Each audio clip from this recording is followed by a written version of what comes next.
আসসালামু আলাইকুম ওয়া রাহমাতুল্লাহি তাআলা ওয়া বারাকাতুহু। সম্মানিত শ্রোতা, আমাদের জীবনটা খুবই স্বল্প। মানুষের জীবন এই পৃথিবীতে খুবই স্বল্প সময়ের জন্য। আমাদের এই সফর একদিন গনিয়ে আসবে। তার চেয়েও পৃথিবীর যে সময়টা আমরা অতিবাহিত করছি তা একেবারে নগণ্য।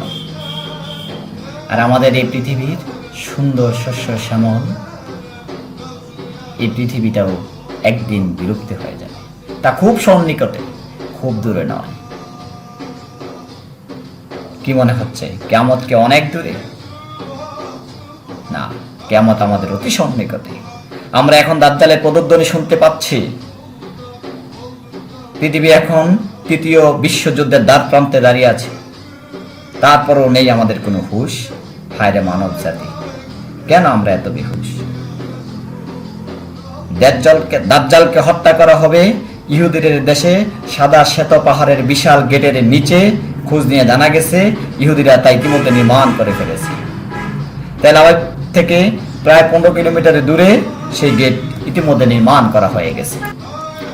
কে দাজ্জালকে হত্যা করবে সেটাও আমরা জানি।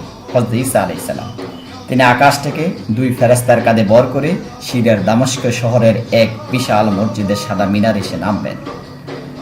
খোঁজ নিয়ে দেখুন সে বিশাল মসজিদ আজ থেকে 700 বছর আগে তৈরি করা হয়ে গেছে। একই স্থানে একই বর্ণনা অনুযায়ী, যেমনটা হযরত আবু হুরায়রা রাদিয়াল্লাহু তাআলা আনহু বর্ণনা করেছেন, তখন সমুদ্রের নিচে থাকবে আগুন আর আগুনের নিচে থাকবে পানি।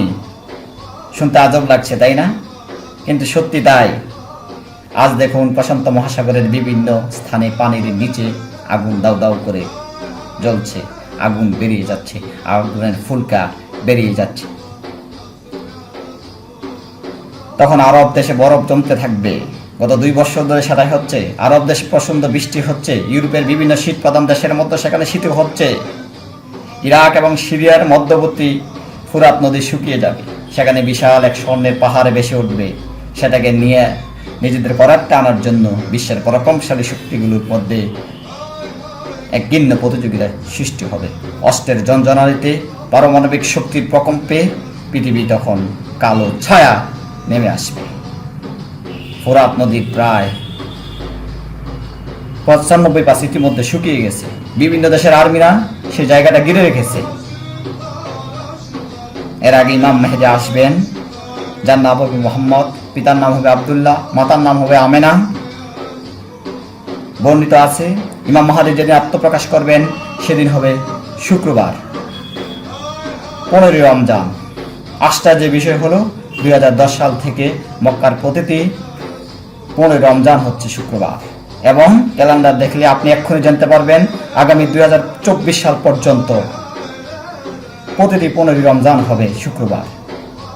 কি মনে হচ্ছে এখন কিয়ামত কি খুব দূরে? আল্লাহই ভালো জানে। কিয়ামত কখন সংঘটিত হবে তা আল্লাহই ভালো জানে।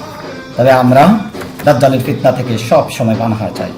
যেমন রাসূল করিম সাল্লাল্লাহু আলাইহি ওয়াসাল্লাম আমাদের বলে গেছেন, আমরা যেন পড়ি, আল্লাহুম্মা ইন্নী আউযু বিকা মিন আযাবি জাহান্নাম ওয়া মিন আযাবিল কবরি ওয়া মিন ফিতনাতি মাহইয়া ওয়াল মামাতি ওয়া মিন শাররি ফিতনাতি মাসিহিদ দাজ্জাল। আমিন।